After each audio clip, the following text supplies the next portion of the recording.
முதலமைச்சர் ஸ்டாலின் வெளியிட்டுள்ள கல்விக் கொள்கையில் இருமொழி கொள்கை தவிர தேசிய கல்விக் கொள்கையை அப்படியே காப்பியடித்திருப்பதாக பிஜேபி மாநில தலைவர் நயினார் நாகேந்திரன் தெரிவித்துள்ளார்.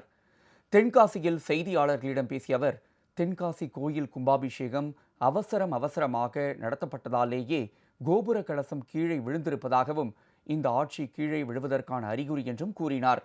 முதலமைச்சர் வெளியிட்டுள்ள மாநில கல்விக் கொள்கையில் மாணவர்களின் நலனுக்கான எந்த அம்சமும் இல்லை. மத்திய அரசின் தேசிய கல்விக் கொள்கையை காப்பியடித்து வெளியிட்டிருப்பதாக அவர் குறை கூறினார்.